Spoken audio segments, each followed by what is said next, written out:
Hi, I wanted to update you guys. This month I have traded a ton of decks.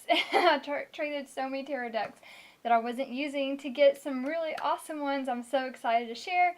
And also I wanted to talk about some things. I'm not saying I'm an expert by any means. I'm just wanted to share what I've learned so far in case it helps anybody else with astral projecting. And not to say it could be different for everybody, but just generally what I have found to help. So anyway, do you guys want to see tarot decks first? Yeah. So first things first. Well, I purchased these, but I got them from a cute store up in Nashville when I was up there for work. It's usually like if I'm up there in Nashville, like if there's a tarot deck I'm wanting, I will buy it. But so I got the Lightworker Oracle by Lana Fairchild. Highly recommend. I have and love the Isis Oracle, and by her, and it's very similar layout, similar like style guidebook, with like incantations and really good messages and just yeah, beautiful things. Let me show you the guidebook if I can get it open. Okay, but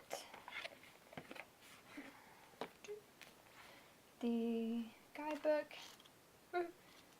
nice little size. It's 44 cards, and I love it from the perspective of as an energy healer and spiritual like coach, and just for my own spiritual practice, just a beautiful, even including with the Isis Oracle, just the energies with the cards and the messages are they mesh well. So,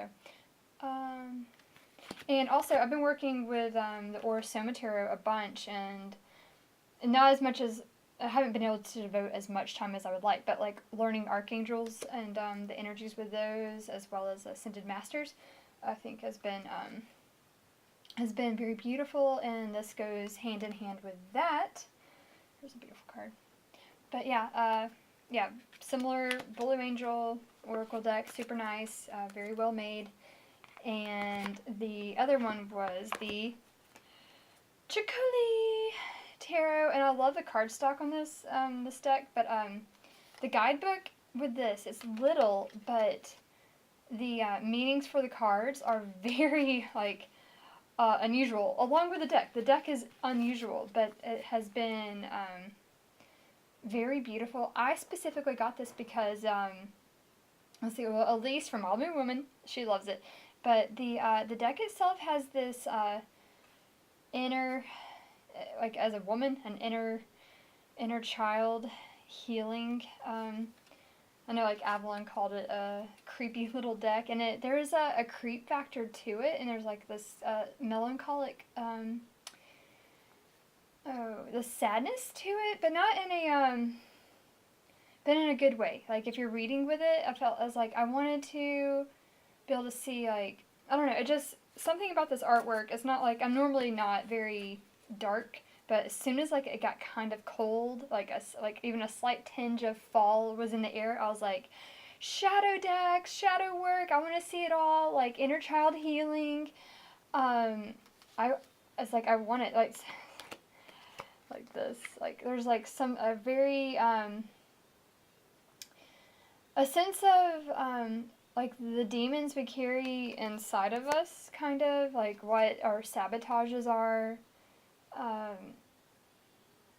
pains of growing up. I don't know. I don't want to speak for. I'm not speaking for anybody else, but just like for me, in case you've had these like wounds of childhood, of like the fears and struggles like as a woman you might have. Not to say this can like help a guy, but like all the characters are female, or these girls, I say, these girls, I don't know, it just like, it feels like it shows the strength and the power, personal power that we have within ourselves, despite whatever we have gone through, I guess. Empowerment, strength, to be, like to blend the aspects of being like a gentle, sweet-natured person, but then also like this not a horror aspect, but this like very dark side of this vulnerability, this darkness that I don't know. I'm going like really deep with this deck. Just something about like our vulnerability as women and finding strength within ourselves, even though. I don't know what the word I'm looking for would be, but do you know what I'm saying? Like something like, like even in our sadness, even in our weakest parts of ourselves, or what we find our darkest, saddest, loneliest parts of ourselves, there's this beauty and a strength and this like overcoming or integrating all those aspects of ourselves, even if we feel broken or not worthy, I guess. But either way, gorgeous deck, lovely little quick guidebook, and it's been super just like the reading it for myself. It's more like the check-in, like the emotional state of myself and like the subconscious. So yeah, so there's that, and then those are the ones I purchased, and then I got so many awesome trades. But I'll just say, so I got the Hanson Roberts Tarot. I love it. I haven't actually used it yet, but it's just super cute, and I won't pull it out. But I love the artwork. It's different. It's small too, and rider weight base. But I thought that was a nice little one to like try out and see. I was like, why not? And then I got these. I never thought I would get these, but I was like, yeah, I'm gonna get them. I'm in the mood for them. These earthy wild decks, so Wildwood Tarot and the Druidcraft, and so far I haven't actually been. So I got all these decks like within a week, so I have not been able to use them, or I've only been able to use some of them. I was like too many at once, but I love the keywords with Wildwood, and it's gorgeous. The earthy nature, same artist, was it Bill Worthington, but Druidcraft has been amazing. This deck is so flippin'. And like, but originally I didn't go for it because I'm like, I don't feel very earthy. I don't feel like a very earthy nature person, but I think I was just, whatever, I don't know what I was thinking, but I love it. I love it. I love it. So maybe I am earthy, wild nature woman. So,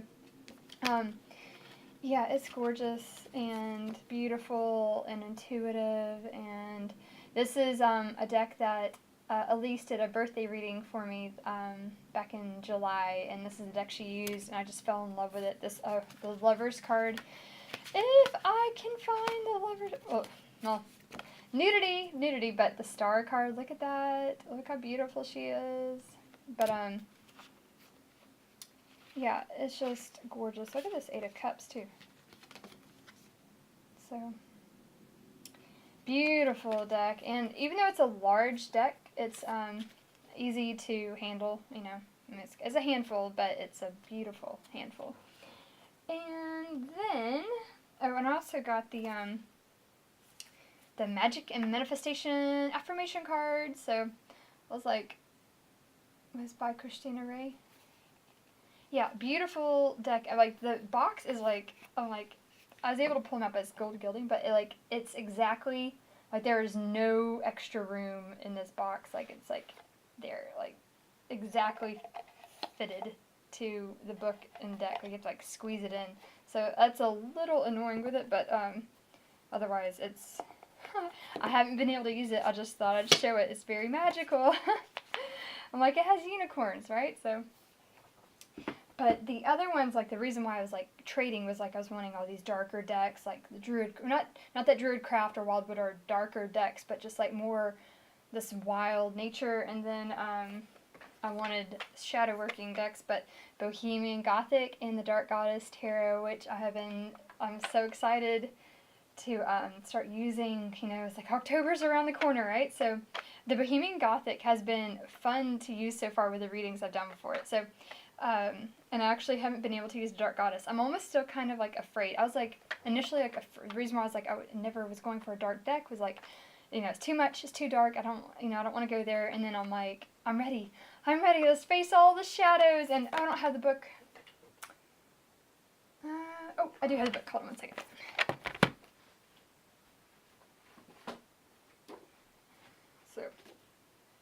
I totally messed up on the printing, but this is on Elise from Wild Moon Woman recommended this. I'm like total fangirl. But yeah, you can print off this book by Benabo Wynn. This is a class in the Tarot Summer School. You can purchase. It's like available. I don't know how long it's available for, but it's still available. It's like $30, and then you can.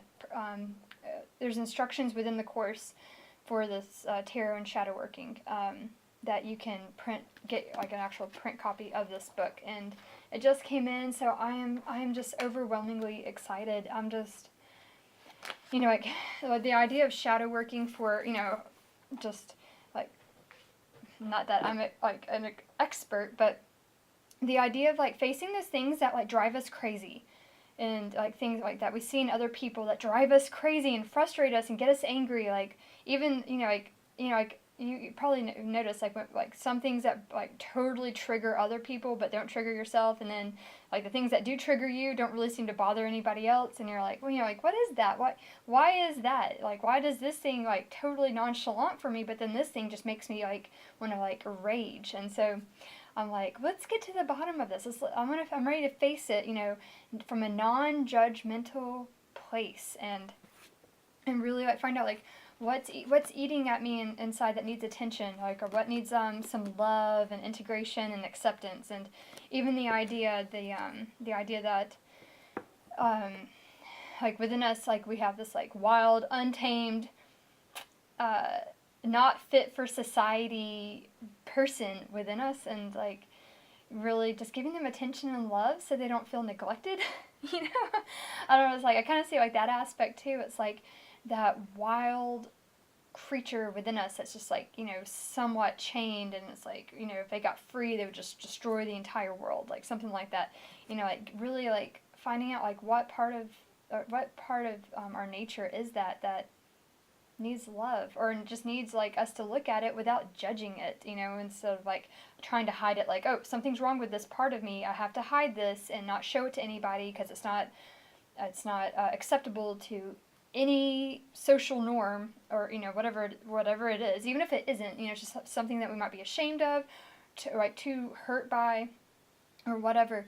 It's just beautiful to like just give ourselves a moment to like just unbiasedly, non-judgmentally like look at, like, observe ourselves, observe our triggers, observe things that just piss us off, and just start to flow into that and become aware of it, and like integrate it somehow, I guess, but like accept it. I love the idea of that. Not to say I'm not going to get mad, but like things that frustrate me, I'm ready to like, okay, me getting frustrated by this one situation over and over again isn't like, I'm ready to do something different. I'm tired of like getting upset about it. I want to just like not let it affect me so much anymore. Stop being triggered. And I was going to say two more. Well, one, I got to trade with Wild Moon Woman. I got the Sasorabito Tarot. I am so loving this deck. It is there's a darkness. Well, I love the mix of like Japanese Buddhist culture. Like, look at that. It's like green tea for the Ace of Cups. I love it. And this this Japanese aspect, and then there's this darker nature to this deck that I quite like, that she does not, what's her name, Stacia Burrington, does not shy away from. I love it. So it's got this mix of everything, a conglomeration of like sweetness and all this like a diversity of, like in this Hierophant card, just a diversity of all these religions. But I don't know, there's this beauty that, and this like a shade of darkness that is very intriguing, and shades of gray, I guess. So, and I love this Ten of Cups. But yeah, it's very personal, but it's just it's got an edge to it, and I really like it. There's a Five of Swords, I love it. And the guidebook is very good as well. And here's the World card. There's a really, if I can, the Six of Swords. There's a beautiful or well, it's beautiful, but like a really awesome star card. I love this King of Cups. It's like I was like, I feel like I know this guy. It's like I'll sit down and drink coffee with you.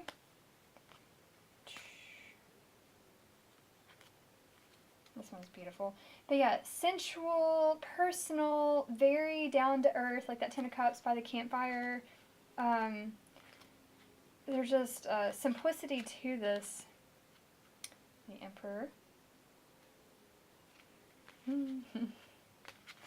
It's pretty awesome. Oh, here, the star card. I love it.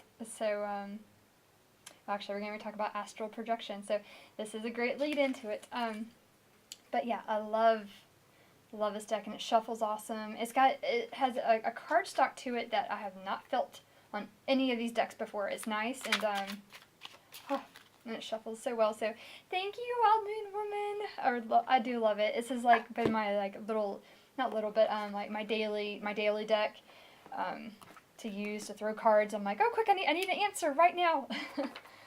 So there is that. Oh, and then the Animal Spirit Oracle by the Wild Unknown, and I need to get the book for it, but I love it. I was like, I've been wanting this. It's been on my wish list forever, and yeah, this I won't open it, but gorgeous animals. I love the animal medicine cards so much, and in that deck they give you like 9 blank cards to like apply your own animals to if there's anything missing that you really feel you need.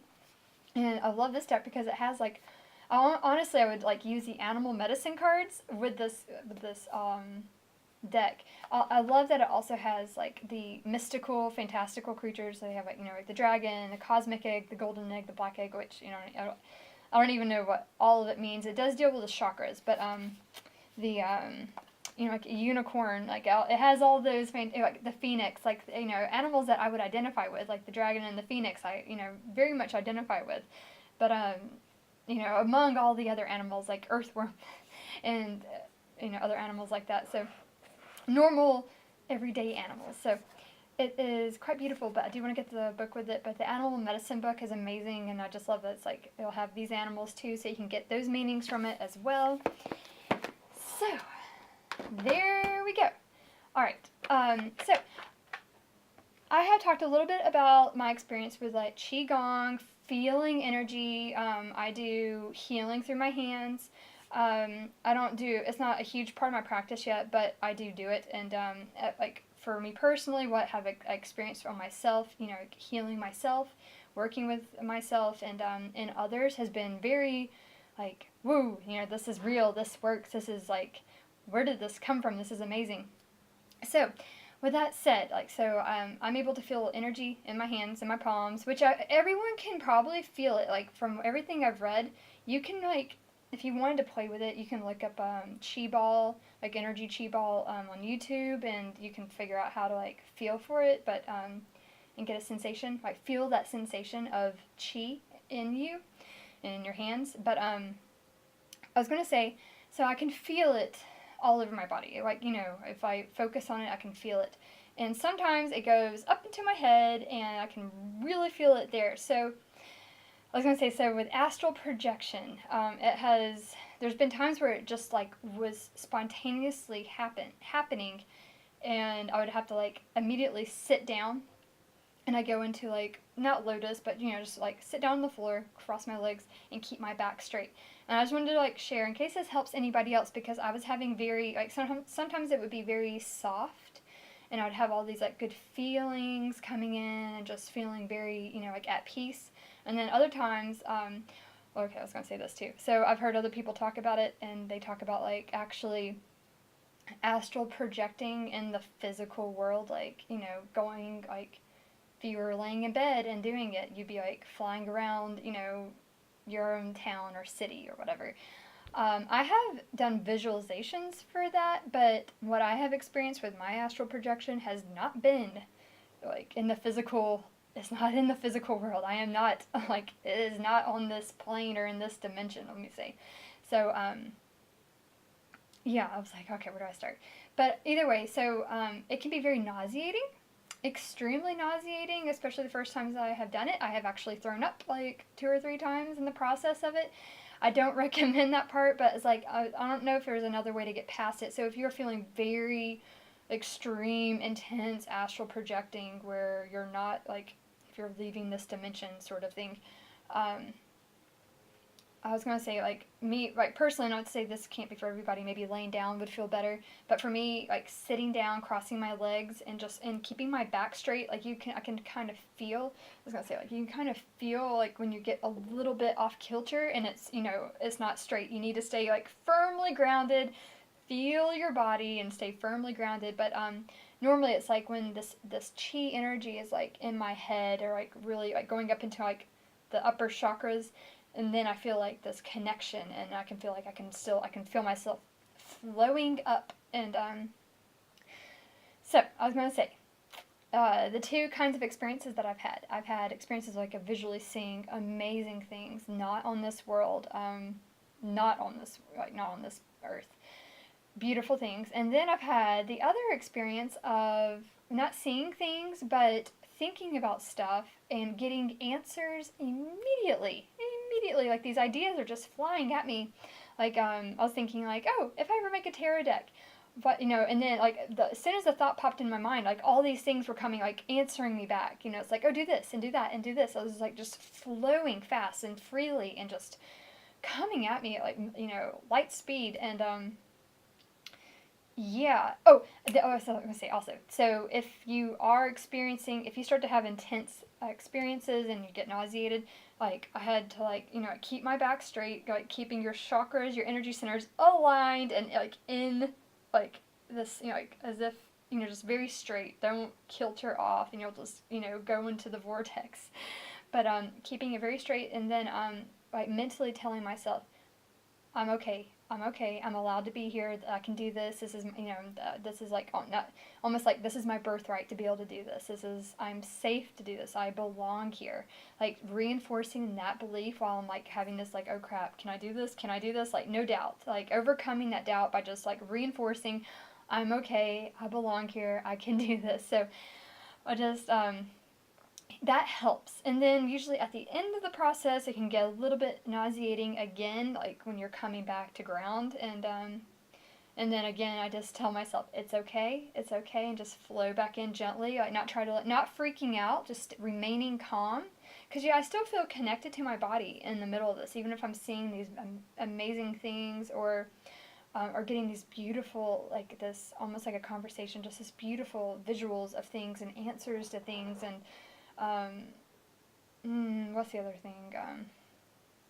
I don't know. I was like, I don't know if this makes sense because I was like, you know, I know it could probably be different for everybody, but just the very least of like not freaking out, you know, especially probably the first time it's going to be like, whoa, what's going on? And you might throw up or something, or, you know, or it might not be very intense, but, you know, as you become like more comfortable with it, it's like it gets easier. It does get easier, but just like having to remind yourself to remain calm, just let it flow. Don't get rigid. You know, don't get so rigid. You're like, you know, you like you want to stay like centered, but you want to be able to flow. Like you're flexible and adaptable to let it come and wash over you, like the ocean tides, but you're not like you're not like a brick wall either. Grounded, but pliant. But yeah, but when you do come back down, to just like breathe and relax and like remind yourself like you can do this. You're allowed to be here. You belong here. Like this is totally natural. Everything's natural. So even if that nausea is hitting you, it feels natural. So anyway, I will say it's very much worth trying to do. I will say. I still feel fine, like, after and everything like that, but, like, I have had people talk about, like, being careful not to do this, like, too much. I don't know. I mean, I don't do it every day, obviously, but, it's more like maybe like, once a week kind of situation. But, you know, like, ideally, you don't necessarily always want to be in your upper chakras, and I get that, like, that warning, so I'll just pass that on to you. I haven't had a problem with it. You know, I still feel very grounded, but making sure you are feeling grounded and not just, you know, I guess, staying up here, even though it feels amazing, to, like, remind yourself you do have all your chakras, I guess, would be the right word. So, you know, you don't want to live up in this space eternally. You want to make sure, like, your whole body is being, I don't know, grounded, grounded at the same time. So anyway, just keep that in mind too. But if you have any questions or anything you would like to share for it, I just find it a very beautiful experience overall, and intense, but beautiful and amazing, and almost like a divination of sorts, because powerful messages come through for this. So yes, anyway, all right. Well, I hope you guys have a lovely day.